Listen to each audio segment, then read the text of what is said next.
Queria ministrar hoje sobre um assunto bastante interessante, que nos provoca bastante curiosidade. Queria falar sobre anjos. Não é um assunto que nós pregamos com muita frequência, mas o Salmo 91 fala dos anjos, né? Que o Senhor dará ordem aos anjos a nosso respeito. Nesses dias nós temos falado sobre o Salmo 91, aquele que habita no esconderijo do Altíssimo, né? Descansa à sombra do Onipotente. Temos falado disso. Então eu queria falar um pouco também sobre o ministério dos anjos. Então, o título dessa mensagem é A Verdade sobre os Anjos. E não tem como a gente falar a respeito de proteção de Deus, principalmente quando nós olhamos para o Salmo 91, sem falarmos do ministério dos anjos. Então, no verso 10 do Salmo 91, a partir do verso 10, diz assim: nenhum mal te sucederá, praga nenhuma chegará à sua tenda, porque a seus anjos dará ordem a teu respeito, para te guardar de todos os teus caminhos, e eles te sustentarão nas suas mãos, para não tropeçares em alguma pedra. Então, conforme, segundo o Salmo 91, a maneira que Deus usa para nos guardar, para nos proteger, uma das maneiras pelo menos, é através do ministério dos anjos. E para quem que é essa promessa? Essa promessa é para todos aqueles que habitam no esconderijo do Altíssimo, porque essa é a introdução do capítulo. Aquele que habita no esconderijo do Altíssimo e descansa à sombra do Onipotente, o Senhor dará ordem aos anjos a seu respeito, para lhe guardarem em todos os teus caminhos. Não sei se você lembra, mas quando Jesus estava sendo tentado pelo diabo no deserto, o diabo citou esse texto. O diabo colocou isso em xeque. Mateus 4, a partir do verso 5, diz assim: então o diabo o levou à cidade santa, colocou-o sobre o pináculo do templo e lhe disse: se és filho de Deus, atira-te abaixo, porque está escrito: aos seus anjos ordenará a teu respeito que te guardem, e eles te sustentarão nas suas mãos, para não tropeçares em alguma pedra. Ou seja, o diabo mesmo citou, só que o diabo não citou todo o texto, não fez questão de omitir uma parte. Qual parte que o diabo omitiu? Aquela parte que diz assim: para te guardarem em todos, diga aí na sua casa, em todos os seus caminhos. O alvo do diabo era colocar em xeque a fé de Jesus. Mas Jesus é o autor da fé. Então, você sabe, aquilo que você tem dúvida, eventualmente você precisa testar para saber se funciona. Então é como se o diabo tivesse falado para ele: testa aí, vê se funciona, faz um check, faz um double check, para ver se funciona, essa promessa. E é claro que Jesus não precisou testar coisa alguma, porque não havia dúvida nenhuma em Jesus. Você sabe, Jesus, no capítulo 16 do livro de Marcos, ele diz assim: pegarão em serpentes, e se alguma coisa mortífera beberem, não lhes fará mal. Ou seja, Jesus estava dizendo o seguinte: mesmo que um vírus te alcance, mesmo que ele toque o seu corpo, ele não é capaz de te fazer mal ao ponto de parar a obra e o propósito de Deus na sua vida. E é isso que precisa entrar na nossa mente nesses dias, para que isso nos dê paz. Então, Jesus estava liberando sobre nós uma promessa: ainda que bebêssemos algo mortífero, não nos causaria dano algum. Então, qual que é explicando aqui essa promessa de Jesus? Jesus está dizendo: olha, se por um acaso, sem você querer, sem você saber, você tomar algo envenenado, eu mesmo vou te livrar. Agora, se nós sabemos que algo está envenenado, mesmo assim nós bebemos por conta da promessa, então aí nós estamos tentando a Deus. Como estão entendendo? Então, você não precisa ir no meio das aglomerações e nos lugares onde há maior incidência de contaminação do vírus, porque aí você está tentando a Deus para dizer: eu posso ir porque nada vai me acontecer. Mas se em algum momento você estiver trabalhando, você estiver se movimentando, você estiver na sua vida, e aí, de alguma maneira, você precisar transitar onde esse vírus está, existe uma promessa para você. E isso precisa encher o nosso coração de fé. Você sabe, teve um pastor que que fazia um trabalho num país muçulmano, e ele contou um testemunho dizendo que ele disse que era comum naquele país, quando alguém se convertia ao cristianismo, né, entregava o seu coração para Jesus, essa pessoa ela era perseguida pelos parentes, por pai, mãe, tio, primo, irmão, né? E muitos eles eram procurados para serem assassinados, né? Porque haviam abandonado, né, a religião muçulmana, né? E ele conta então que das ovelhas, né, um membro lá da sua igreja, e que um dia ele decidiu enfrentar o pai e contar para o pai que ele havia entregado a vida para Jesus. E quando ele contou para o seu pai, né, que ele tinha aceitado a Jesus, que ele agora servia a um Deus Todo-Poderoso e tal, o pai dele falou: não, eu já sabia. E aí ele ficou assim em choque, né, surpreso, mas assim, como assim você já sabia, né? E aí ele disse: eu coloquei veneno na sua comida várias vezes e ainda assim você não morreu. Eu sei que o seu Deus é esse Deus Todo-Poderoso que você diz que Ele é. Então, assim, esse é um testemunho poderoso, né? Isso é algo incrível. Você sabe, essa é a minha e a sua história. Muitas vezes o Senhor está nos livrando através de anjos. Os anjos do Senhor estão ao nosso derredor, estão nos protegendo, estão cuidando da nossa vida, da nossa casa, da nossa família, mas às vezes nós nem sabemos que isso está acontecendo. Então eu queria hoje falar sobre isso, justamente porque nós estamos meditando sobre esse Salmo 91 e o Salmo 91 afirma que os anjos do Senhor, o Senhor Deus dará ordem aos anjos a teu respeito para te guardar e te livrar do mal. Então eu queria falar algumas verdades, alguns princípios sobre os anjos. Primeiro princípio, se você estiver anotando, pega aí o seu bloquinho de notas, o seu celular. O primeiro princípio é: os anjos são mais numerosos. Repetindo, os anjos são mais numerosos. No livro de Apocalipse, no capítulo 12, a partir do verso 4, diz assim, está falando aqui sobre a queda de Lúcifer.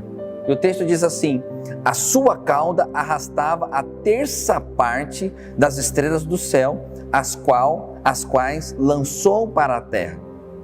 Então presta atenção, para cada demônio, para cada anjo caído que te ataca, existem 2 anjos para te proteger, porque o texto está dizendo que a terça parte caiu, ou seja, 1/3 caiu, 2/3 não caíram, continuaram servindo ao Senhor. Então, os que estão conosco são mais numerosos do que aqueles que estão contra nós, e esse tipo de reflexão, de análise, isso produz paz no nosso coração, isso produz confiança no nosso coração, ou seja, aqueles que lutam a nosso favor são 2 vezes mais do que quem luta contra nós, né? Existe uma história no Velho Testamento que ilustra muito bem essa questão do exército angelical que está a nosso favor, né? E essa história aconteceu com o profeta Eliseu.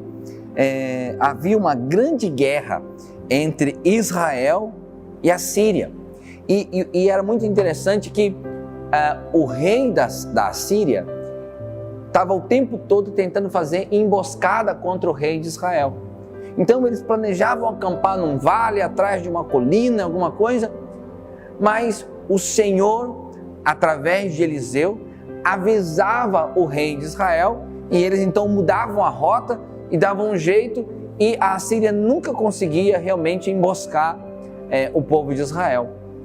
Chegou um momento que o rei da Síria então ficou irritado e ele começou a procurar dentre os dele, né, quem seria o traidor, porque toda hora eles planejavam algo e o exército de Israel conseguia fugir, conseguia uma estratégia para escapar do ataque. Então ele falou: tem que ter um traidor aqui. E ele então começou a procurar o traidor, e aí os oficiais do rei da Síria disseram: olha, não é nenhum de nós.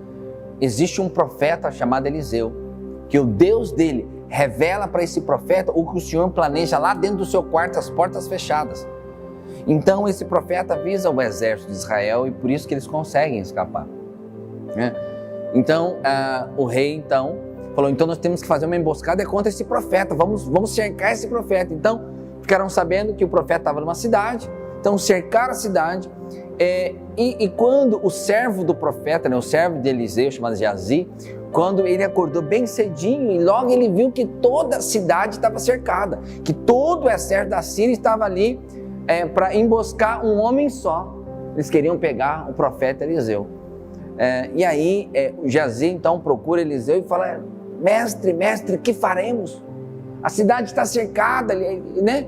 O servo ali de Eliseu estava em pânico, porque ele viu carros de guerra, cavalos, exército, e ele estava em pânico, porque ele enxergava ali o exército inimigo.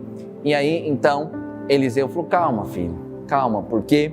E olha o que ele diz, o profeta respondeu, não tenha medo, aqueles que estão conosco são mais numerosos do que eles. Então esse é o princípio, os que estão conosco são mais numerosos. E aí Geazi estava ali em pânico, e aí então Eliseu ora ao Senhor, fala, Senhor, abre os olhos do teu servo.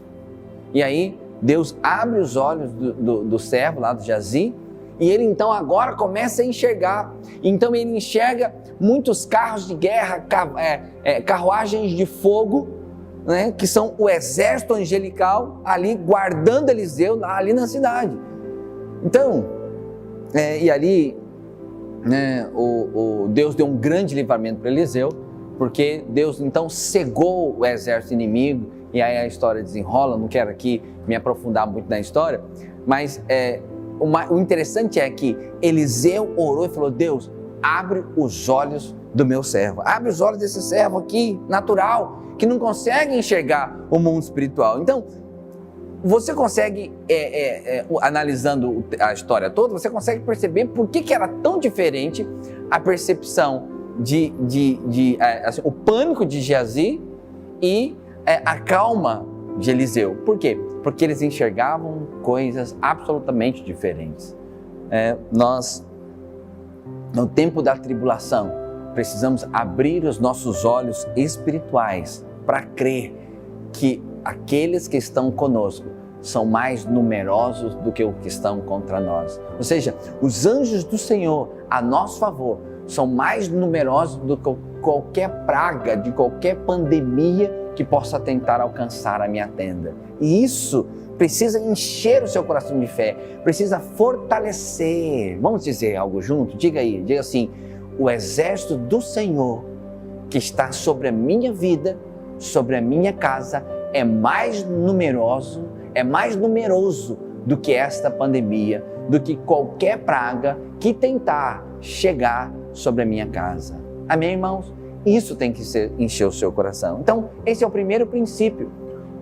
Os anjos são mais numerosos do que quem luta contra nós. O segundo princípio é que os anjos são valorosos em poder. Salmo 103, a partir do verso 20, diz assim: Bendizei o Senhor, todos os seus anjos, valorosos em poder, que executais as suas ordens e lhes obedeceis a palavra. Bendizei o Senhor, todos os seus exércitos, vós, ministros seus, que fazeis a sua vontade. Então, a proteção de Deus, presta atenção, a proteção de Deus sobre a nossa casa, sobre a nossa família, a proteção dos anjos, nem sempre é tão extraordinária como essa experiência de Eliseu. Nem sempre é dessa maneira.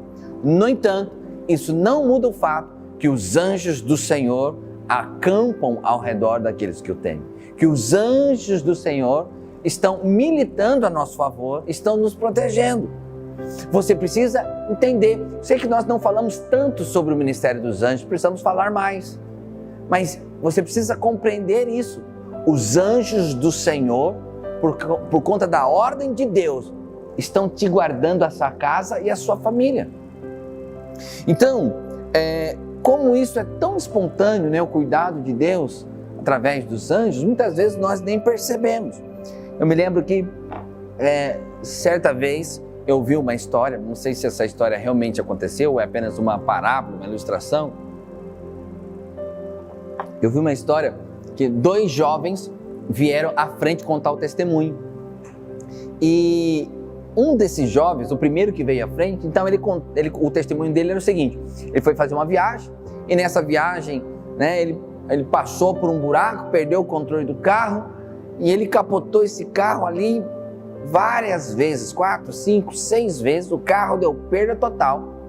As fotos que ele tinha do carro, eu falei, meu Deus, não tem como sair vivo desse acidente. E ele não teve nenhuma lesão, ele saiu completamente inteiro do carro. Então, quando ele terminou de falar da bênção de Deus, a igreja vibrou, deu glória a Deus, levantaram as mãos, os irmãos ficaram avivados com o testemunho.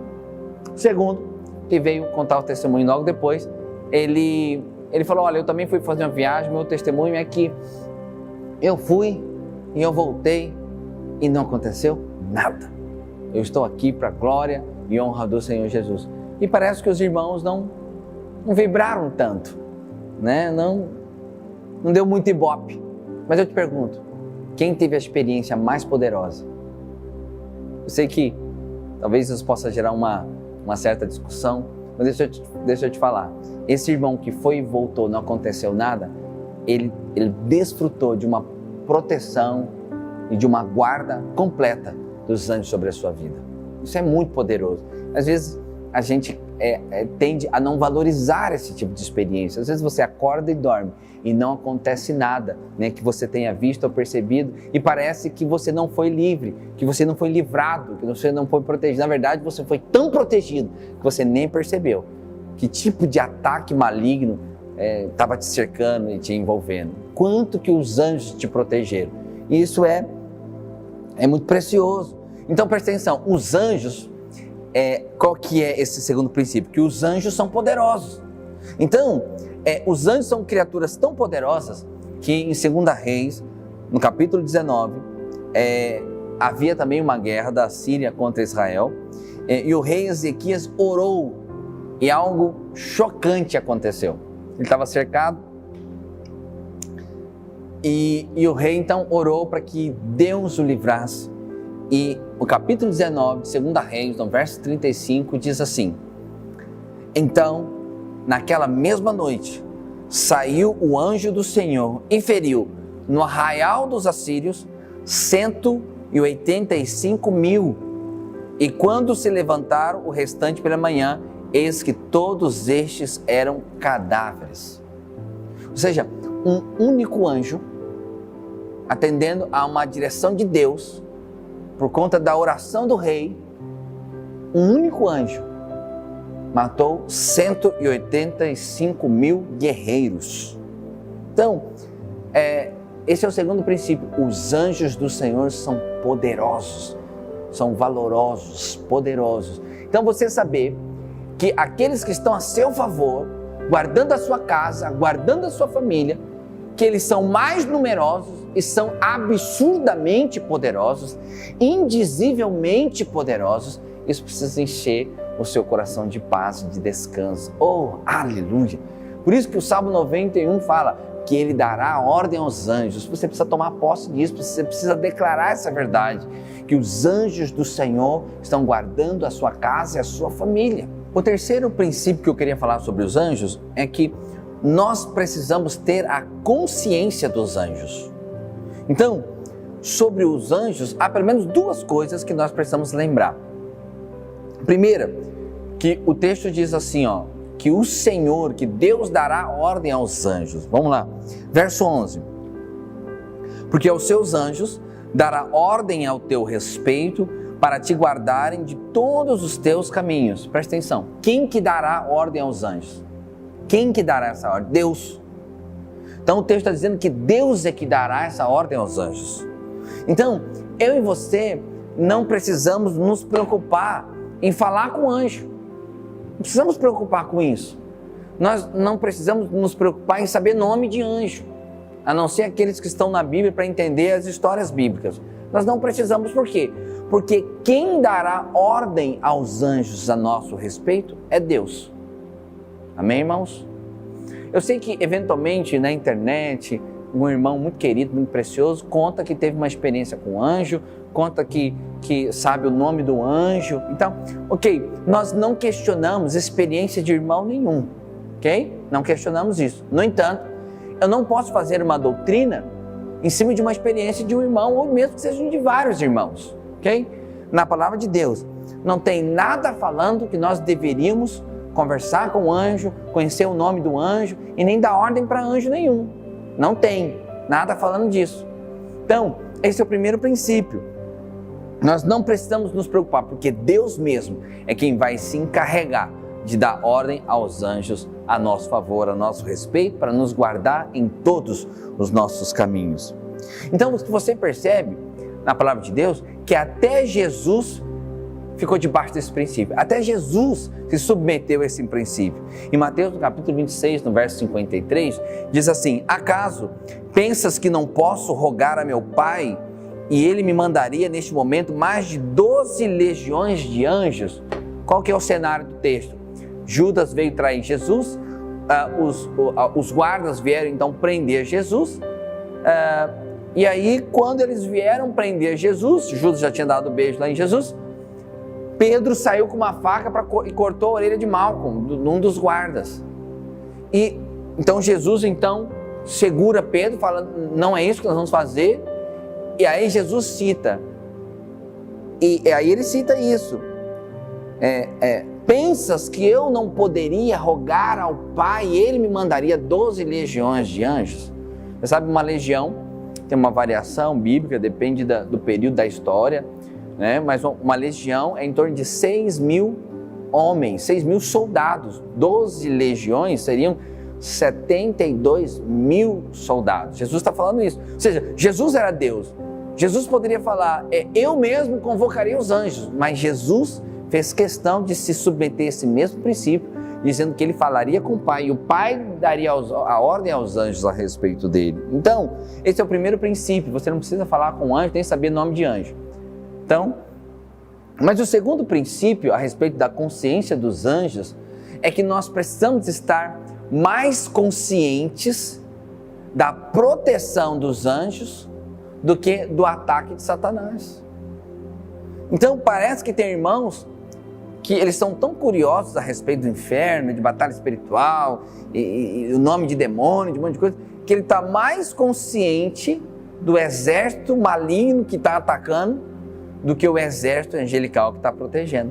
Parece que acredita mais na ação de demônios, que são anjos caídos, do que na ação dos anjos de luz que servem ao Senhor e estão a nosso favor para nos guardar. Então, o terceiro princípio é que nós precisamos ter a consciência do ministério dos anjos, ok?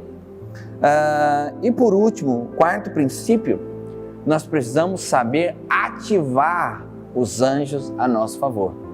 Ativar os anjos a nosso favor. Vamos relembrar os princípios. Primeiro princípio é a respeito dos anjos. Os anjos são mais numerosos, ou seja, aqueles que estão a nosso favor são mais numerosos do que quem está contra nós. Segundo princípio, os anjos são poderosos. Lembra? Um único anjo, uma única noite, matou 185.000 soldados. Terceiro princípio, precisamos estar conscientes, né? Termos clareza do ministério dos anjos que guardam a nossa casa, a nossa família, né? Você lembra lá de Eliseu, né? Geazi, ele era alguém natural, então ele só conseguia enxergar o exército inimigo. Eliseu, ao contrário, tinha uma visão ampliada.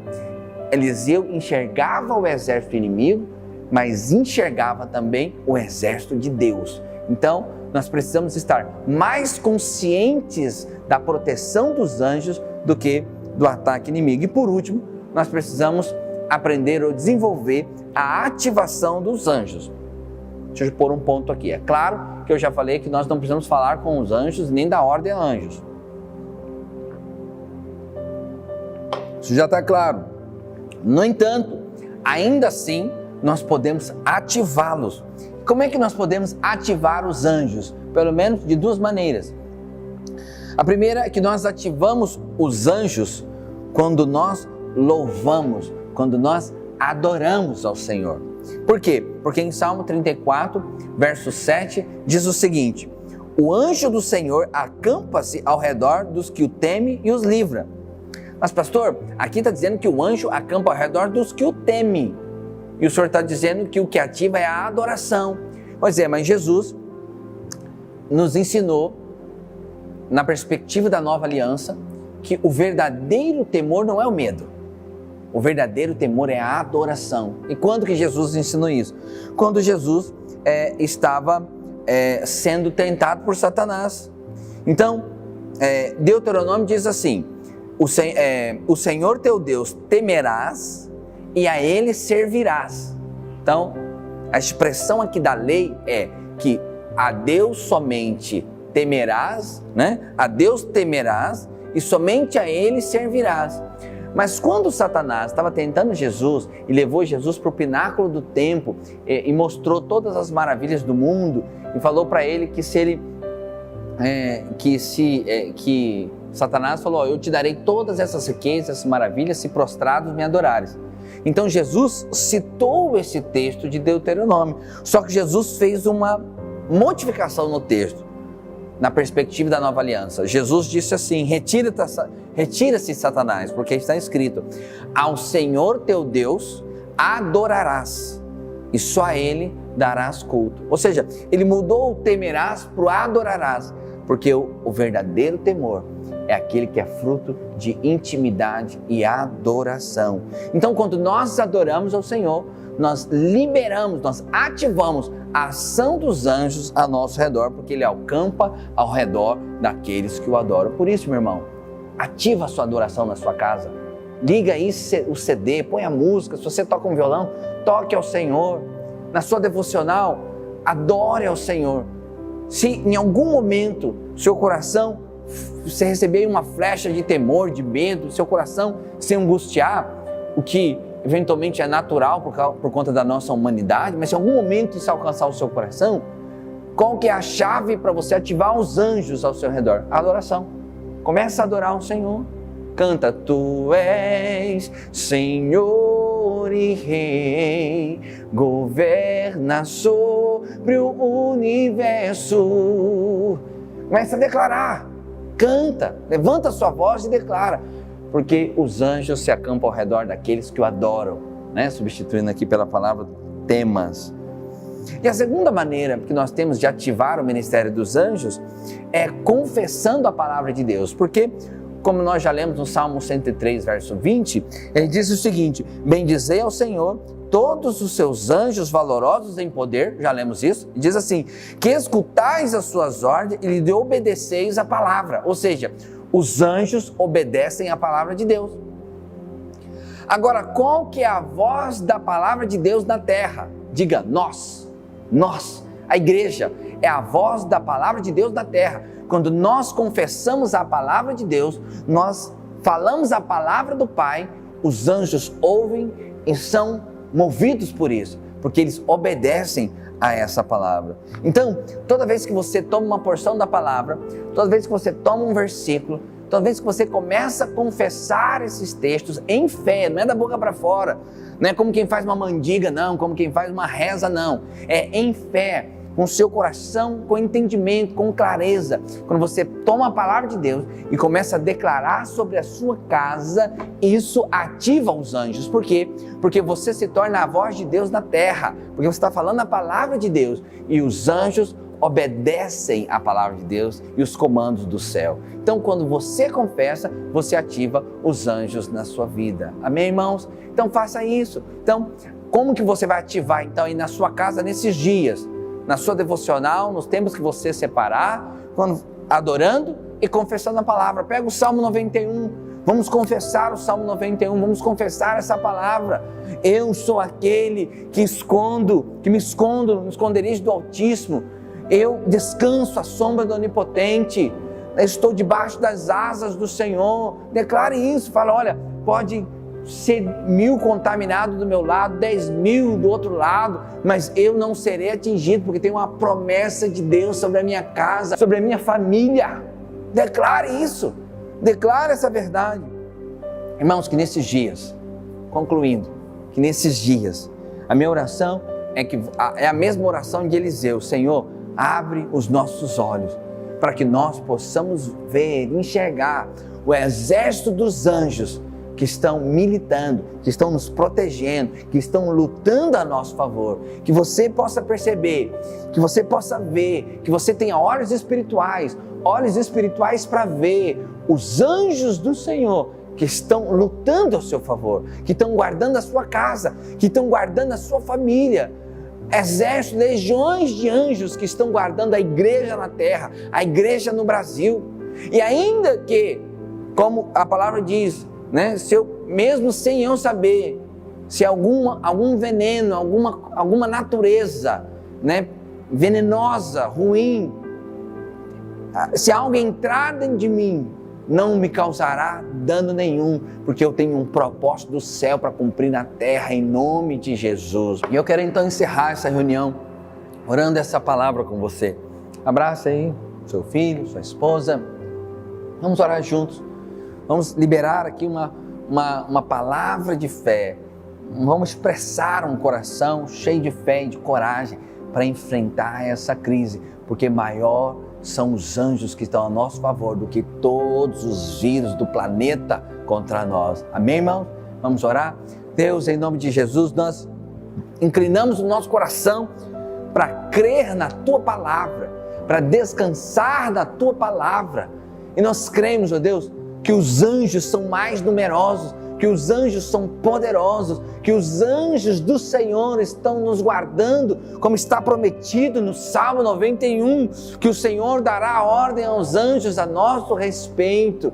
Por isso nós agora ativamos o ministério dos anjos, nós ativamos agora adorando o Senhor, nós adoramos o Senhor, nós rendemos o nosso coração para o Senhor, nós declaramos: Tu és o nosso descanso, Tu és o nosso refúgio, Tu és a nossa fortaleza, Tu és a nossa proteção. É por conta do Senhor é que nós podemos descansar em paz, mesmo no meio dessa tribulação, mesmo no meio dessa pandemia. Nós podemos descansar em paz no Senhor, porque o Senhor mesmo dará ordem aos anjos a nosso respeito, para ver o que a gente não está vendo, para nos proteger daquilo que nós nem conseguimos enxergar. Por isso nós declaramos a Tua Palavra, nós confessamos essa palavra, nós fazemos parte do grupo de irmãos preciosos que estão no esconderijo do Altíssimo, que descansam à sombra do Todo-Onipotente. Nós declaramos essa palavra sobre a nossa vida, sobre a nossa casa, sobre a nossa família, em nome de Jesus, em nome de Jesus. Amém, amém e amém. Aleluia! Vamos fazer uma declaração para encerrar o nosso culto? Diga assim: eu creio nesta palavra, que a minha casa e a minha família é guardada de toda a pandemia, de todo ataque do inferno. Diga: eu declaro que essa palavra do capítulo 91 do livro de Salmos é liberada sobre a minha vida, sobre a minha casa, sobre o meu trabalho, onde quer que eu esteja. Eu sou guardado do Senhor, porque eu sou propriedade exclusiva de Deus. Em nome de Jesus, eu descanso em paz, eu confio no Senhor. Amém, amém e amém. Aleluia. Amém, irmãos? Coloque a mão no seu coração. Quero encerrar essa reunião liberando uma bênção sobre a sua vida. Que a graça e a paz e a comunhão do Espírito Santo seja com cada um dos irmãos, em nome de Jesus. Em nome de Jesus. Amém. Amém, irmãos. Bênção de Deus. Muito bom.